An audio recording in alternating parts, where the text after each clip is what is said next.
Hello friends, जय हिंद। Welcome back to our YouTube channel. Friends, आज हम बात करेंगे एक बहुत ही ज्वलंत मुद्दे पर, जो कि आपने न्यूज़ में देखा होगा। इस तरीका की जो न्यूज़ है, न्यूज़ क्लिप्स आपने इस तरीका की जो न्यूज़ क्लिप्स देखी होंगी, जहां पे एफडीटीएल के जो नए रूल हैं वो बनाए थे सरकार के द्वारा, और उसमें अलग अलग तरीका से एफडीटीएल के जो रूल बनाए गए थे उसमें जो पायलट्स थे और जो उनके को वर्कर्स वगैरह थे, जो उनके लिए इसमें रूल बनाए थे। लेकिन ये जो रूल थे ये 2 साल में धीरे धीरे लागू करने थे, तो उन्हें लेकर के क्या हुआ है, एक कियोस्क मचा हुआ है। आपने इसके ऊपर बहुत सारे न्यूज़पेपर देखे होंगे, जिसमें आपने इस तरह की देखे होंगे कि flight duty times limitation rule insights IAS का इस तरीका की ये है। एफडीटीएल मतलब है flight duty times limitation rule, यानी कि कुछ लिमिटेशन जो मैं आगे आपको बताने वाला हूं, क्या क्या लिमिटेशंस थे, क्या रूल्स थे वो, और किस तरीका से वो लागू किए जाने थे। लेकिन ये जो आपने जो इंडिगो है, एयरलाइंस जो है, उसने इन्हें लागू नहीं किया, जिसकी वजह से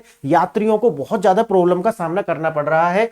देखो, ये भी इस तरीका की जो एफडीटीएल ने इस डिसरप्शन नहीं किया है, बल्कि उनको जो लागू करना था एयरलाइंस जैसे इंडिगो जैसी एयरलाइंस को, लेकिन उन्होंने उसे किया ही नहीं। क्यों? क्योंकि इंडिगो की बहुत बड़ी, लगभग 60% की, मैं आगे आपको बताने वाला हूं, एक हिस्सेदारी है भारत के, जो इंडिगो की है, जो मैं आपको आगे दिखाने वाला हूं।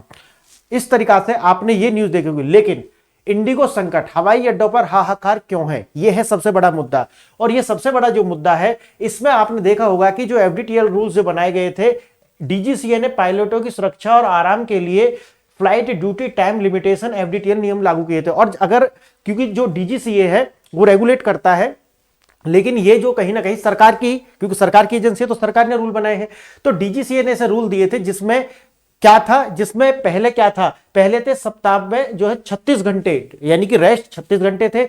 इस बार रेस्ट बढ़ा करके 48 घंटे कर दिया। जैसे रात में अधिकतम लैंडिंग कितनी, 6 लैंडिंग कर सकते थे, यानी कि उतर सकते थे। रात में अधिकतम लैंडिंग कितनी है, 2 लैंडिंग, अब जो नए रूल है उनके अकॉर्डिंग। इसी तरीका से आप देखोगे कि जहां 36 घंटा हुआ 48 घंटा, इसका मतलब क्या है, नए कोवर्कर्स, नए पायलट्स वगैरह, इनकी जो आवश्यकता पड़ेगी, उनको ज्यादा आपको नौकरी पर रखना पड़ेगा। अब यही अगर जो ये जो फ्लाइट है, यानी कि इंडिगो जैसी कंपनी है, वो अगर अपने यहाँ ज्यादा वर्कर्स रखेंगी तो उनको ज्यादा पे करना पड़ेगा। और इसमें 2 साल का टाइम था, लेकिन इन्होंने उस टाइम के अंतर्गत ये सब नहीं किया, जिसकी वजह से हो क्या गया कि उन्होंने, ये जो पायलट हैं, उन्होंने तो ये ठीक है, छुट्टी उनका तो हो गया, 48 घंटे हो गया, 2 लैंडिंग हो गई, लेकिन और ज्यादा जो पायलट्स जो थे, जो वर्कर्स थे, उनकी आवश्यकता थी, ये कर नहीं पाए। ठीक है, क्योंकि पैसा बचाने की वजह से। अब इससे हुआ क्या, 500 से ज्यादा उड़ानें रद्द। पीक ट्रेवल सीजन के दौरान देश भर में हजारों यात्री फंसे हैं। यानी कि एक सीजन ऐसा है जहां पर अभी यात्री जो है एक जगह से दूसरी जगह जाने की संख्या ज्यादा है, ऊपर से कमी है। अब कमी यानी कि सप्लाई कम है, डिमांड ज्यादा है, तो भाई कियोस्क तो होना ही है।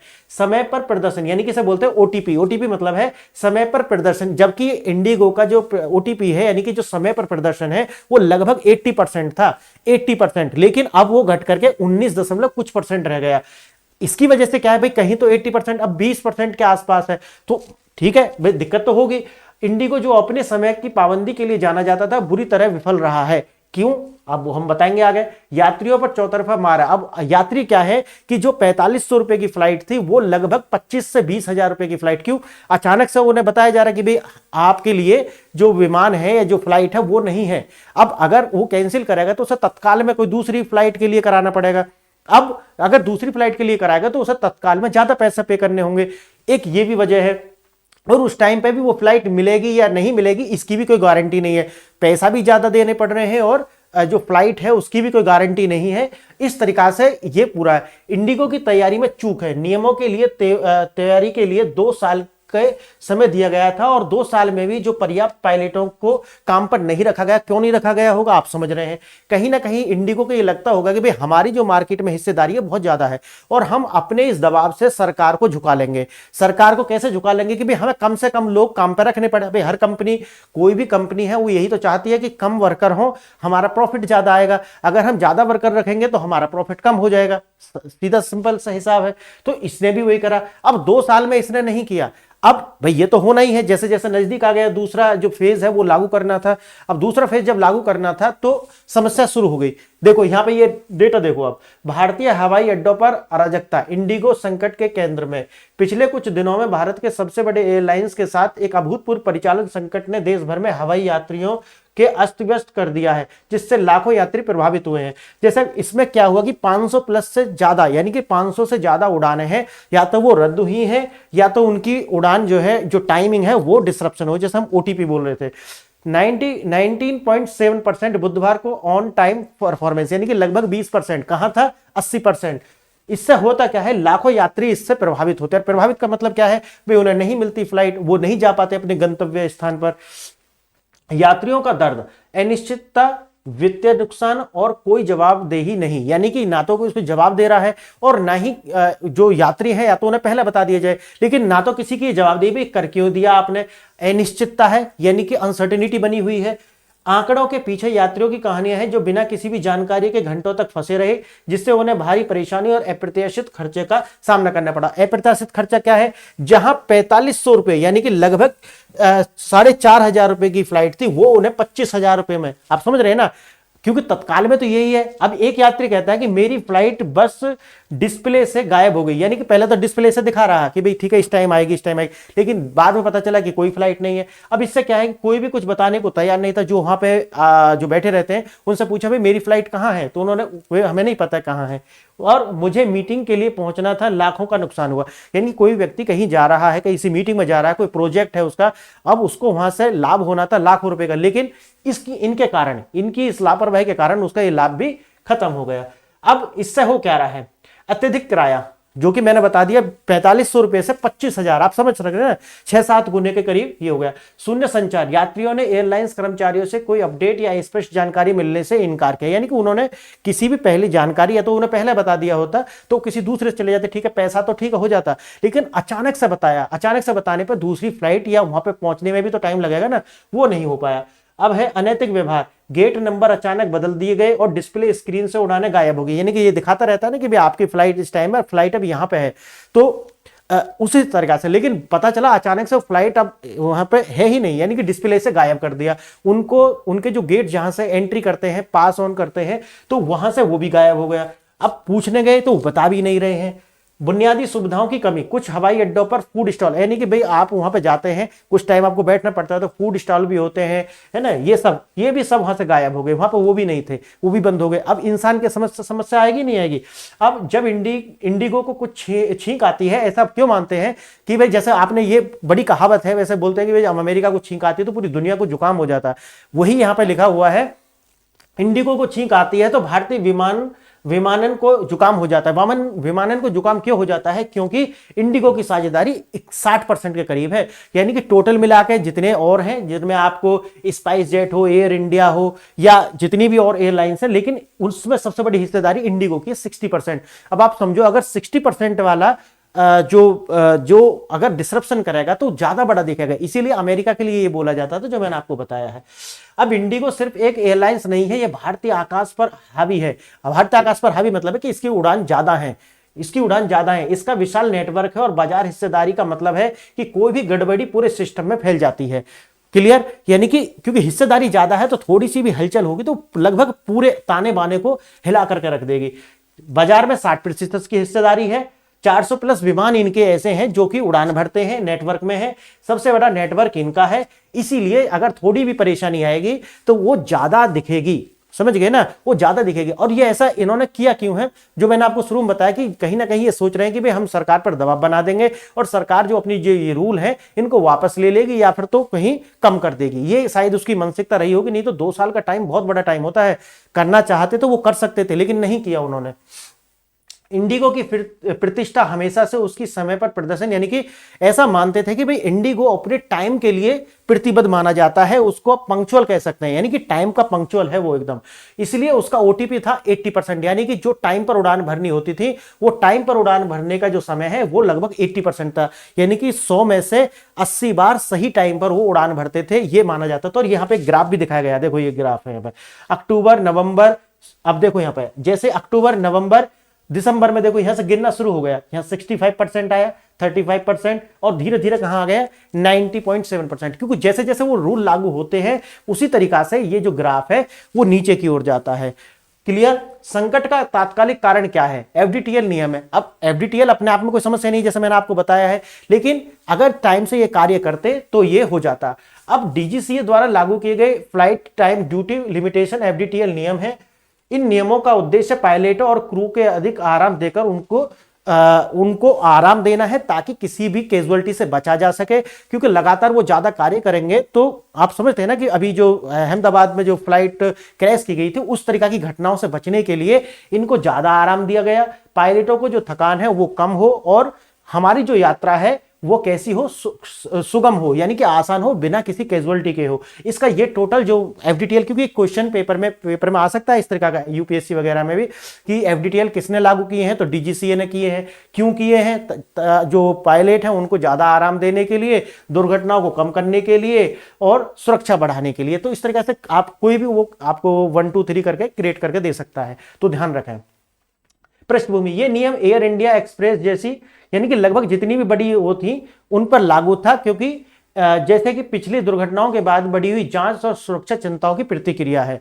अब एफडीटीएल नियमों के अंदर पायलटों के लिए इसका क्या मतलब है? पायलटों के लिए क्या मतलब है? जैसे मैंने पीछे बताया कि 36 से कितना कर दिया, 40 आवर्स आराम कर दिया। पहले कितना था, 36 घंटे, लेकिन अब कितना कर दिया, 48 घंटे। पहले कितनी लैंडिंग थी, 6 लैंडिंग, लेकिन अब कितना कर दिया, मात्र 2 लैंडिंग। उसी तरीका से लगातार 2 रात्रि यानी कि 2 लगातार रात्रि ड्यूटी अधिकतर 2 रातों तक ही सीमित है, यानी कि लगातार अगर करना है तो 2 रात तक ही ड्यूटी लगातार कर सकते हैं। 24 घंटे ऑन लॉग हॉल उड़ान, यानी कि 24 घंटे के अतिरिक्त आराम अनिवार्य, यानी कि 24 घंटे तक आप कार्य कर सकते हैं, लेकिन उसके बाद आपको आराम करना होगा। इस तरीका के जो नियम है कुछ। 2 साल की चेतावनी, यह संकट अचानक नहीं आया है, इसे आने दिया गया है, क्योंकि जैसे मैंने आपको पहले बताया कि 2 साल का टाइम दिया गया, लेकिन उन्होंने इस पर कार्य नहीं किया जिस गति से करना चाहिए था।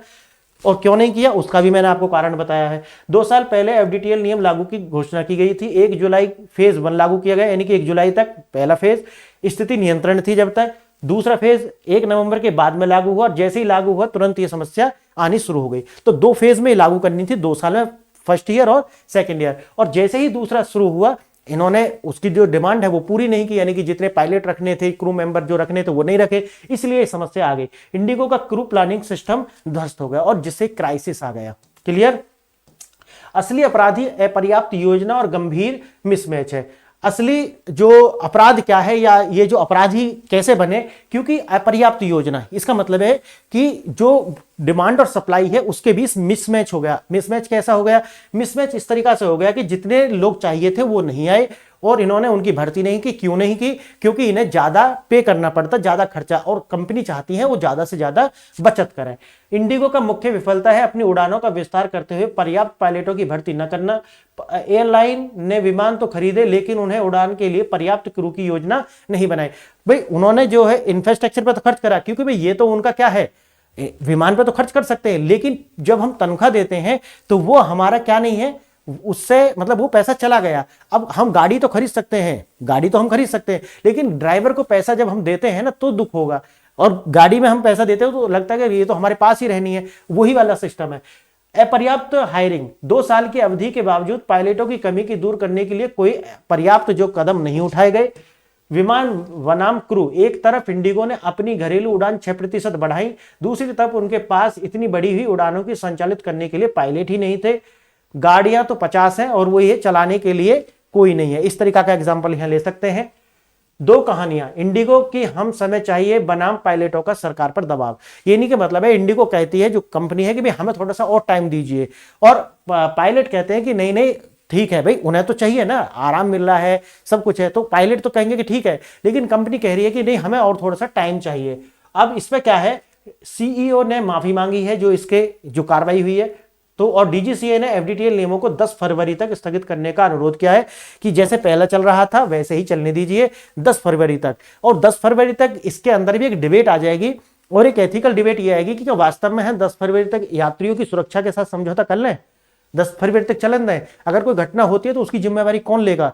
क्या ये डीजीसीए लेगा, या फिर ये जो इंडिगो है ये लेगी, या फिर कोई और लेगा? ये भी तो तय होना चाहिए। अब डीजीसीए ने कह दिया कि भाई 10 तारीख तक है, हम 10 फरवरी तक की स्थिति को सुधार देंगे, ऐसा इंडिगो ने बोला है। पायलट एसोसिएशन ये कहती है इंडिगो जानबूझकर ये अराजकता पैदा कर रहा है। उद्देश्य क्या है? यात्रियों की परेशानी का उपयोग करके सरकार के सुरक्षा नियमों को वापस लेने के लिए दबाव बनाना। अब सरकार वापस लेगी, जैसे मैंने शुरू में भी आपको बताया कि भाई ये चाहते हैं कि सरकार इसे वापस ले ले। क्यों? क्योंकि इन्हें ज्यादा खर्चा ना करना पड़े, सीधा सा उद्देश्य है। नेक्स्ट, डीजीसीए का हस्तक्षेप, नियामकों ने पाया कि क्या आदेश दिया है। नागरिक उड्डयन महानिदेशालय डीजीसीए ने इंडिगो के साथ एक बैठक और संकट से निपटने के लिए तत्काल उपायों का आदेश दिया। अब डीजीसीए के निष्कर्ष क्या है? अपर्याप्त क्रू प्लानिंग जो मैंने बताई है, गंभीर मैन पावर की कमी, यानी कि उन्होंने जो मैन पावर है, यानी कि जो लोग हैं वो रखे ही नहीं है। डीजीसीए के निर्देश क्या है? ग्राउंड स्टाफ बढ़ाएं। उन्होंने बोल दिया कि भी ग्राउंड पर स्टाफ बढ़ाएं, क्योंकि आप अगर छुट्टी दे रहे हैं तो उस तरीका से आपको बढ़ाना पड़ेगा। वास्तविक समय निरीक्षण, प्रमुख हवाई अड्डों पर स्थिति को निगरानी करें। और तीसरा, किराए की निगरानी, मनमाने ढंग से किराए में वृद्धि पर रोक लगाएं। यानी कि भाई ऐसा नहीं कि जो किसी की चोरी ही कर लें, अब है ना कि दूसरा आदमी अगर पैसा दे रहा है तो उसको भी थोड़ा सा बैलेंस रखना है। एक संकट कई शिकार, इंडिगो की समस्या पूरे एयरपोर्ट इकोसिस्टम को कैसे प्रभावित करती है? कैसे प्रभावित करती, जो मैंने अभी आपको बता दिया। इंडिगो की विफलता केवल उसके यात्रियों तक ही सीमित नहीं है, इसका प्रभाव पूरे विमानन पारिस्थितिकी तंत्र पर महसूस किया जाता है, जिससे एक व्यापक प्रणालीगत व्यवधान पैदा हुआ है। अब इसमें यह है कि भैया इंडिगो क्रू, यात्री, ये होगा ना इसे कि भाई एक जैसे साइकिल खड़ी होती है तो कास्केडिंग इफेक्ट जैसे हम बोलते हैं कि एक गिरेगी तो लगभग सारे ही गिरते चले जाएंगे। तो एक कास्केडिंग इफेक्ट की तरह है कि सिर्फ इंडिगो ही नहीं बल्कि अन्य एयरलाइंस भी उन पर ओवरलोड आ जाएगा, अन्य एयरलाइंस बाधित होंगी और एयरपोर्ट वेंडर प्रभावित होंगे। तो ये सब पर आएगा उसका प्रभाव, तो ये भी देखने की बात है। इंडिगो की सुधार योजना, क्या यह अराजकता को समाप्त करने के लिए पर्याप्त है? अब यह है कि संकट नियंत्रण करने के लिए इंडिगो एक सुधारात्मक योजना की घोषणा की है और जिसका उद्देश्य मांग और आपूर्ति के बीच मिसमैच को ठीक करना है। अब जिसमें क्या है कि वर्तमान स्थिति तो यह कि मिसमैच है। तत्काल कार्रवाई क्या है कि ठीक है भाई अभी थोड़ा जो नियम है उनको हम स्थगित कर देते हैं और लक्ष्य क्या है 10 फरवरी तक ये सारा कुछ जो नियम है वो लागू हो जाएंगे और दोबारा से स्थिरता आ जाएगी। उपेक्षा, इस सप्ताह के अंत तक व्यवधान जारी रहने की संभावना है। सोमवार से स्थिति में सुधार हो सकता है, ऐसा मानना है। एक बड़ा सवाल यात्री सुविधा और पायलट की सुरक्षा, दोनों बात आती है कि अगर 10 फरवरी तक आपने स्थगित कर दिया, अगर इसके बीच कोई घटना, भगवान ना करे, इसके बीच अगर कोई घटना दुर्घटना हो जाती है उसकी जिम्मेवारी कौन लेगा? ये सबसे बड़ा सवाल है और ये देखना पड़ेगा कि सुविधा का तर्क, लाखों यात्रियों की हो रही परेशानी को देखते हुए इंडिगो को 10 फरवरी तक का समय दिया गया है। और इसका जो है क्यों दिया गया है? क्योंकि व्यवहारिक समाधान यही है, तुरंत कुछ नहीं हो सकता। बात है सुरक्षा का तर्क, एफडीटीएल नियम थकान से संबंधित दुर्घटना को रोकने के लिए बनाए गए हैं, जो मैंने आपको बताया। इनमें कोई भी ढील एक खतरनाक मिसाल कायम कर सकती है और सुरक्षा से समझौता कर सकती है। वही बात है, एक नैतिक प्रश्न हमारे सामने है। अंतिम फैसला यह संकट एक आकस्मिक घटना नहीं बल्कि एक रणनीतिक विफलता है, जो मैंने आपको बताया है। आकस्मिक तो यह है जो ऊपर दिख रहा है ना, ये आपने देखा होगा कि जो सबसे बड़ी समस्या है अपर्याप्त पायलट भर्ती और 2 साल तक की चेतावनी को इग्नोर करना, ये है उसकी। और जो तात्कालिक है, तात्कालिक सिर्फ इतना है जो ऊपर दिख रहा है आपको, ठीक है ना, क्योंकि ये है लापरवाही है, सारा नीचे है। तो फ्रेंड्स, आज हमने ये एक बहुत महत्वपूर्ण मुद्दा है जो कि एकदम हॉट पोटैटो की तरह है, तो मैंने इसको देखा है और आपने वीडियो यहां तक देखी, इसके लिए बहुत बहुत धन्यवाद। नमस्कार।